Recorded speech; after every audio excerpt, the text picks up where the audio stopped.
6 апреля, еще одна неделя позади. С вами очередная сводка с Русланом Левиевым. В ночь с 3 на 4 апреля я сидел дома и записывал свою очередную сводку для нашего YouTube-канала, в ходе которой сказал, что мы всю неделю наблюдаем ежедневные удары по Харькову и Кривому Рогу. В результате этих ударов есть разрушения, погибшие и пострадавшие. А общее количество потерь мы посчитаем в конце недели.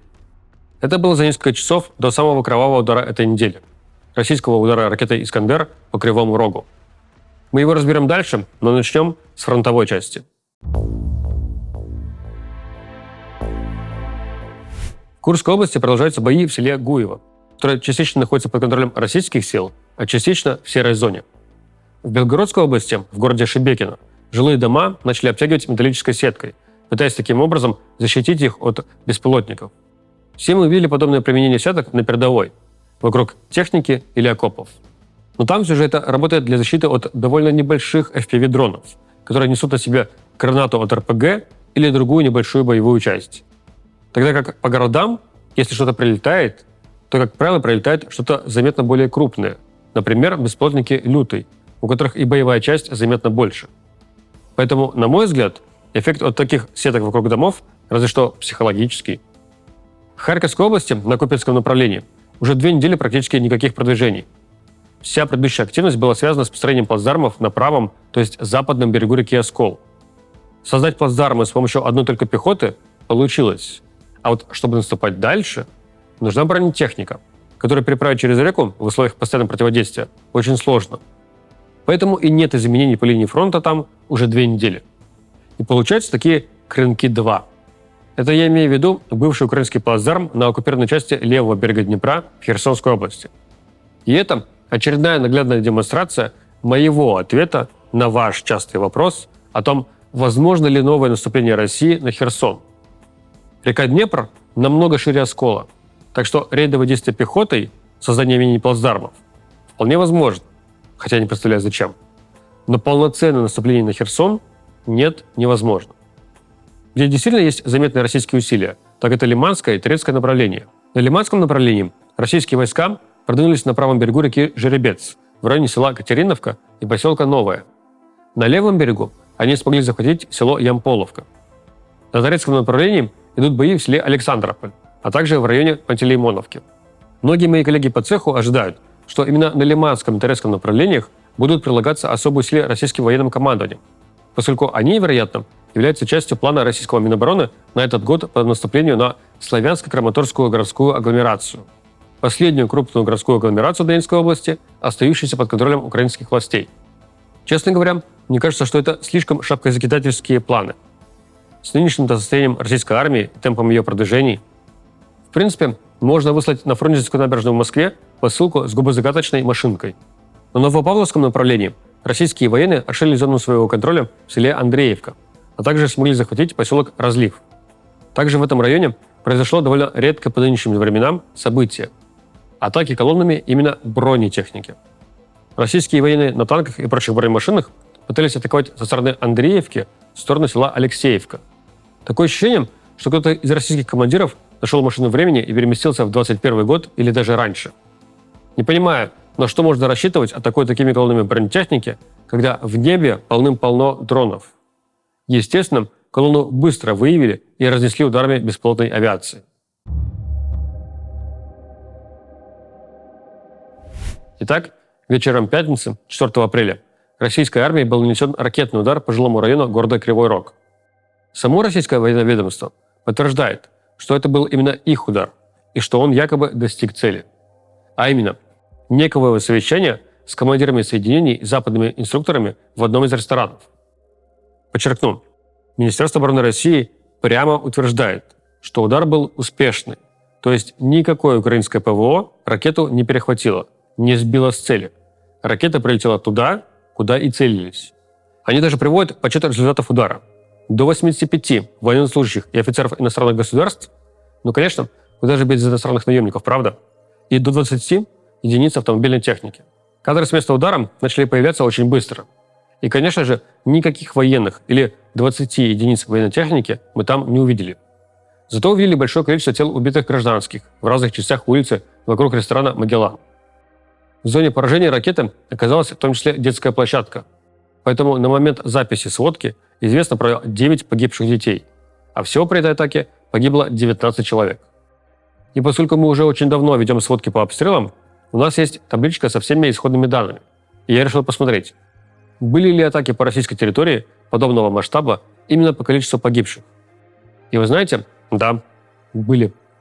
12 мая прошлого года в результате удара по жилому дому в Белгороде погибло 17 человек. Но вот какая незадача. Мы тогда пришли к выводу, что наиболее вероятно это был прилет российской планирующей авиабомбы. Помните, когда в Белгороде целый подъезд пятиэтажки обрушился из-за удара? Вот я про тот случай и говорю.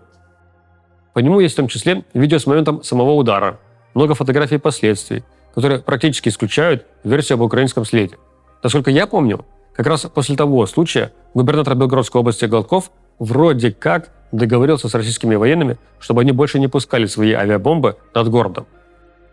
Получается, что наша страна и в Украине больше всех убивает, и у себя же тоже своих больше всех убивает. Да, сейчас обязательно найдется комментатор, который скажет про удары в Лисичанске, Донецке, где было под 30 погибших. Но это ведь оккупированные территории. В массовом сознании, в том числе в России, всем на эти территории наплевать. Про удары там вспоминают только, когда надо Левиева переспорить, сказать, что он не прав, были и более кровавые удары.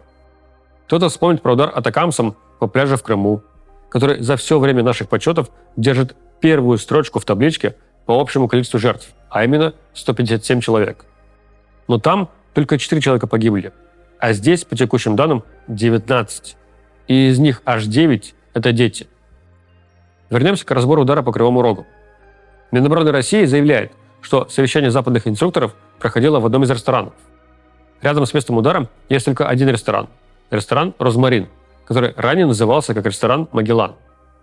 Изучив кадры последствий удара, геолоцировав каждое разрушение и места, где погибли люди, наша команда пришла к выводу, что это результат воздушного подрыва боевой части с готовыми поражающими элементами ракеты «Искандер».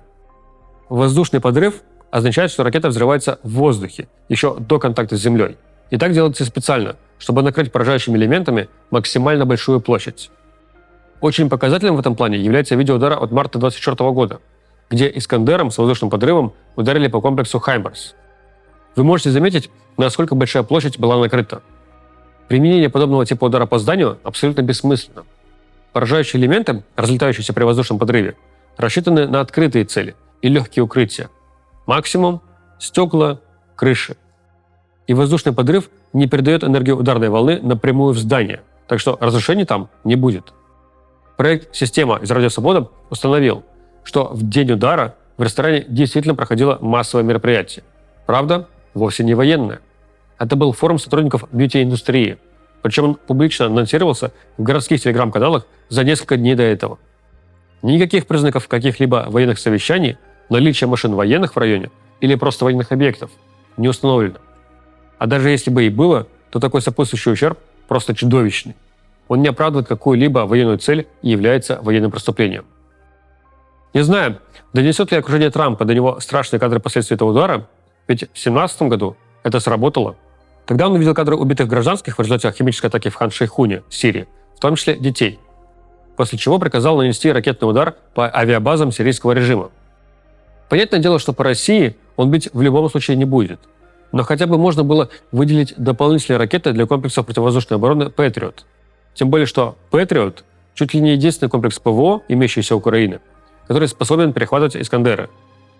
Но боюсь, что сейчас внутренняя повестка в Америке перебивает всю внешнюю. В местных СМИ сплошь новости про падение фондового рынка и возможную будущую рецессию в результате торговой войны, развязанной Трампом. Ну и повторюсь, что люди в Кривом Роге погибли не в результате каких-то боевых действий в акватории Черного моря и не в результате удара по энергоподстанции, а в результате того, что российская ракета прилетела непосредственно в них. На переговорах надо поднимать вопрос не просто ударов по объектам энергетики, а поднимать вопрос о моратории на воздушные удары по населенным пунктам в принципе. Кстати, из рубрики «Бла-бла-бла». Еще до удара по Кривому Рогу Трамп на этой неделе был зол на обе стороны. Зеленскому он пригрозил большими проблемами, если он откажется от сделки по полезным ископаемым. А Путину он пригрозил введением вторичных пошлин против государств, закупающих российскую нефть, если переговоры провалятся по вине Кремля. Представьте себе, мы дождались до того момента, когда Путину Трамп тоже хоть чем-то угрожает. На наступающей неделе, в пятницу, 11 апреля, пройдет очередная конференция «Рамштайн» с участием западных союзников Украины. Впервые в ней не будет участвовать Америка, в том числе виртуально, удаленно. Похоже, новая администрация США пока не придумала, как она будет действовать относительно таких совещаний. И раз уж она не собирается выделять новые пакеты военной помощи, то, видимо, и приезжать незачем. А вот европейские союзники продолжают выделять новую помощь Украине. Например, благодаря финансированию от Дании, Норвегии, Нидерландов и Канады обеспечены поставки Украине артиллерийских боеприпасов по чешской инициативе вплоть до сентября. Чешская инициатива – это когда за преимущество европейские деньги покупают артиллерийские боеприпасы за пределами Евросоюза. Правительство Нидерландов выделит Украине 500 миллионов евро на проект «Линия дронов». Великобритания собирается передать Украине от 8 до 10 снятых с вооружения вертолетов Puma HC-2. Дания анонсировала пакет военной помощи на $1 миллиард с поставками до 2027 года. Это на закупку боеприпасов, систем противовоздушной обороны, беспилотников, а также инвестиции в производство оружия в Украине. Польша передала Украине 5000 терминалов Starlink, а Литва отправила 1500 беспилотников. В пятницу в Киеве была встреча коалиции желающих, на которой европейские союзники решали, как наращивать нынешние возможности Украины, чтобы поставить ее в максимально сильную позицию на будущее. Еще одна такая встреча пройдет за день до Рамштайна в Брюсселе в четверг. По части техники, я еще отмечу, что появились кадры последствий удара реактивными снарядами от «Хаймерса» по аэродрому Подскока в Белгородской области, на котором стояло 4 российских вертолета. Тогда силы специальных операций Украины публиковали видео и заявляли, что все 4 вертолета уничтожены. На самом деле, судя по видео последствий, серьезно пострадал только один вертолет Ми-8. И вот он действительно восстановлению не подлежит. Остальные вертолеты получили незначительные повреждения, и, по словам пророссийского блогера Файнтербомбера, они своим ходом покинули эту площадку. Вовсю идет весенний призыв на срочную службу, и, похоже, в некоторых регионах будет работать электронный реестр повесток и их электронное вручение. Точно известно про Москву и область, а также, видимо, в Санкт-Петербурге и Ленинградской области они тоже будут действовать. По крайней мере, глава Организационно-мобилизационного управления Ленинградского военного округа Андрей Ефремов сказал, что они будут вручаться электронно тоже. При этом в Ростовской области электронных повесток в весенний призыв точно не будет. Об этом говорит военный комиссар региона. И этот призыв должен стать рекордом за 14 лет. В армию хотят призвать 160 тысяч человек. Сообщение из прошлой сводки о том, что погибший на войне Александр Петлинский, 2007 года рождения, не последний такой, состарилось очень быстро. Стало известно про 18-летнего Артема Сутормина из Тамбовской области, который родился 12 января 2007 года, а погиб на войне 21 марта этого года. Он подписал контракт сразу после окончания школы. Вот такие новости у нас были на этой неделе. Увидимся с вами через 7 дней. Пока.